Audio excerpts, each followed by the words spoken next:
Felix, ഈ ശ്രീകണ്ഠാപുരം മുതൽ അങ്ങോട്ട് പയ്യാവൂർ മേഖല വലിയ മലയോര മേഖലയാണ്. ആ മേഖലയാകെ മഴ വലിയൊരു പ്രതിസന്ധിയായി നിൽക്കുന്നുണ്ടോ? ഒപ്പം ഈ പ്രധാനപ്പെട്ട റോഡിലേക്ക് മണ്ണിടിഞ്ഞ് വീണ ഭാഗം അത് നീക്കിയപ്പോൾ ഗതാഗതം പഴയപടി ആയിട്ടുണ്ടോ? രതീഷ, ഇന്നലെ അതിശക്തമായ മഴയാണ് ജില്ലയിലെമ്പാടും ലഭിച്ചത്. പ്രത്യേകിച്ച് മലയോര മേഖലയിൽ ശ്രീകണ്ഠാപുരം കൂട്ടുമുഖത്താണ് ഈ റോഡിലേക്ക് മണ്ണ് ഇന്നലെ വൈകുന്നേരം ഇടിഞ്ഞു വീണത്. അപ്പോൾ തന്നെ അത് വളരെ വേഗം നാട്ടുകാരും ഈ KCBയുടെ ആളുകളും ഒക്കെ എത്തി അത് നേരെയാക്കുകയും ഗതാഗതം പുനഃസ്ഥാപിക്കുകയും ചെയ്തു.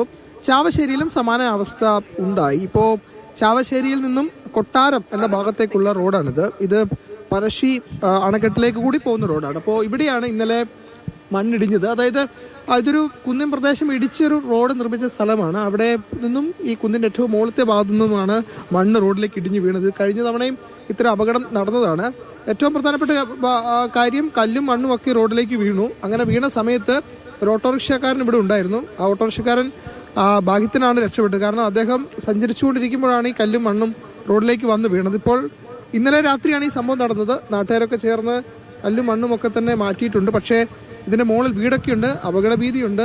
ചേട്ടാ, നിങ്ങൾക്കൊരു ആശങ്കയുണ്ടല്ലോ ശരിക്കും? പൊതുവേ ജനങ്ങൾക്ക് ഇപ്പോൾ ഒരു ആശങ്കയാണ് ഉള്ളത്. പിന്നെ നമ്മളെ അധ്വാനിച്ചിട്ട് രാവ് പകലെല്ലാം അധ്വാനിച്ചിട്ട് കിടന്നുറങ്ങാൻ പോലും പറ്റാത്ത ഒരു അവസ്ഥയാണ് നാട്ടുകാർക്കുള്ളത്. 2-3 വീട് ഇപ്പോൾ വളരെ ഒരു ഭീഷണിയിലാണ് ഇപ്പോൾ ഉള്ളത്. ഓരോ മണിക്കൂർ കഴിയും തോറും അതിൻ്റെ വിള്ളലിങ്ങനെ കണ്ടുകൊണ്ടിരിക്കലാണ്. വേറെ ഭാഗങ്ങളിലെല്ലാം വിള്ളലിങ്ങനെ കണ്ടുകൊണ്ടിരിക്കലാണ്.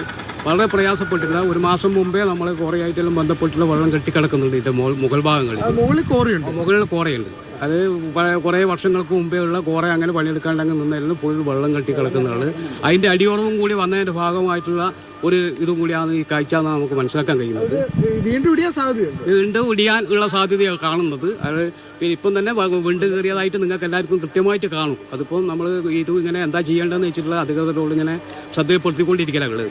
പരാതി പറഞ്ഞിട്ടുണ്ട്. കഴിഞ്ഞ ഒരു മാസം മുമ്പെല്ലാം പരാതി പറഞ്ഞിട്ടുണ്ട്. വില്ലേജ് ഓഫീസിൽ, താലൂക്ക് ഓഫീസിൽ.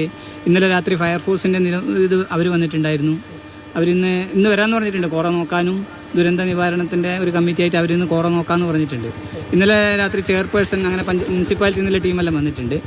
ഇന്നിപ്പോൾ രാവിലെ നമ്മളെല്ലാവരും കാത്തിരിക്കുന്നുണ്ട്. റോഡിലൂടെയാണ് നിറച്ചും വെള്ളം പോകുന്നത്. വീടിന്റെ മുറ്റമൊക്കെ വീടിന്റെ മുറ്റം വീട് കയറിയിട്ടുള്ളത്. ഇപ്പോൾ അവിടെ കല്ല് ഒക്കെ ഇളകിയിരിക്കുന്ന അവസ്ഥയിലുള്ളത്. അപ്പോൾ അത് നീക്കി കൊടുക്കണം. ഇല്ലെങ്കിൽ ഈ ഒരുപാട് വാഹനങ്ങൾ പോകുന്ന റോഡാണ്. അപ്പോൾ എങ്ങനെയും വലിയൊരു അപകടം തന്നെയാണ് സംഭവിക്കുക. അപ്പോൾ ഇന്നലെ രാത്രി ഒരുപാട് ആളുകൾ ഉണ്ടായിരുന്നു.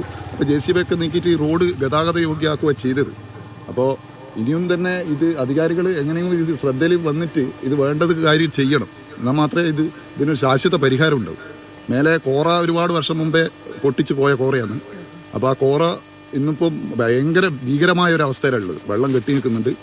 അപ്പോൾ അത് എങ്ങനെയെങ്കിലും വെള്ളം ഒഴിവാക്കിയിട്ട് ഒരു പരിഹാരം കണ്ടുതരണം എന്നാണ് പറയാനുള്ളത്. ഓട്ടോറിക്ഷക്കാരൻ അത്ഭുതകരമായി രക്ഷപ്പെട്ടല്ലേ? അതെ, ഇന്നലെ ഓട്ടോറിക്ഷക്കാരൻ എന്ന് വെച്ച് കഴിഞ്ഞാൽ നിമിഷം കൊണ്ടുപോകാൻ വീട് എത്തുന്ന സമയത്ത് തന്നെയാണ് അവിടെ നിന്ന് മണ്ണിടിഞ്ഞിങ്ങോട്ട് വീണത്. പക്ഷേ ഓൻ്റെ ആയുസിൻ്റെ ബലം കൊണ്ടായിരിക്കാം ചിലപ്പോൾ രക്ഷപ്പെട്ടതെന്ന് നമ്മൾ മനസ്സിലാക്കുന്നത്. റിവേഴ്സ് പോവുക ഇത്. എന്നിട്ട് ആണ് മറ്റൊരു വീട്ടിലേക്ക് കയറ്റി വെച്ചിട്ട് അവനാണ് എല്ലാവരെയും വിവരം അറിയിക്കുന്നത്. ഇങ്ങനെ റോഡിലേക്ക് മണ്ണ് വീണ് കിടക്കുന്നുണ്ട്, അതുകൊണ്ട് റോഡ് ബ്ലോക്കാണ്, എത്രയും പെട്ടെന്ന് എല്ലാവരും എത്തണം എന്ന് പറഞ്ഞിട്ട് നമുക്ക് മെസ്സേജ് കിട്ടിയതിൻ്റെ ഭാഗമായിട്ടാണ് നമ്മൾ ഇവിടെ ഈ പ്രദേശത്തേക്ക് എത്തുന്നത്. ഇപ്പോൾ എത്ര വീട്ടുകാരെ മാറ്റിപ്പാർപ്പിച്ചിട്ടുണ്ട്? അങ്ങനെ ഇവിടെ മാറ്റി 2-3 വീട് ഇന്നലെ രാത്രി മാറ്റി പാർപ്പിച്ചുള്ളൂ തൽക്കാലം. ആ വീട്ടിലെ ആളുകൾക്ക് നിൽക്കാൻ പറ്റുമോ? അവർക്ക് ഭയങ്കര ഒരു ഭീഷണിയിലാണ് ഉള്ളത്. ഇപ്പോൾ അവരെ മാനസികമായിട്ട് തളർന്നിട്ടാണ് ഉള്ളത്. അതായത് ഒരു അവസ്ഥ അതാണ് പറയുന്നത്. അതായത് ഇതിന് മുകളിലൊരു വീടുണ്ട്. ആ വീടിന്റെ മുറ്റത്തോട് ചേർന്ന ഭാഗമാണ് ഇപ്പോൾ ഇടിഞ്ഞ് റോഡിലേക്ക് വന്ന് വീണിട്ടുള്ളത്. അപ്പോൾ ആ വീട്ടുകാർക്കും വലിയ ആശങ്ക നിലനിൽക്കുന്നുണ്ട്. ഏതായാലും ഇപ്പോൾ മഴ മാറി നിൽക്കുന്നു എന്നതാണ് ഏറ്റവും ആശ്വാസകരമായ കാര്യം. ഇന്നലെ രാത്രി ഒരു അർദ്ധരാത്രിക്ക് ശേഷം കണ്ണൂർ ജില്ലയിലെമ്പാടും മഴ മാറി നിന്നിട്ടുണ്ട്. അങ്ങനെ മഴ മാറി നിൽക്കുന്നത് ഏതായാലും ഇപ്പോഴത്തെ സാഹചര്യത്തിൽ ആശ്വാസമാണ്. പക്ഷേ മഴ മാറി നിൽക്കുന്നു എന്നത് ആശ്വാസകരമാണ്. ശ്രീകണ്ഠാപുരത്ത് നിന്നാണ് ഫെലിക്സ് വിവരങ്ങൾ നൽകിയത്.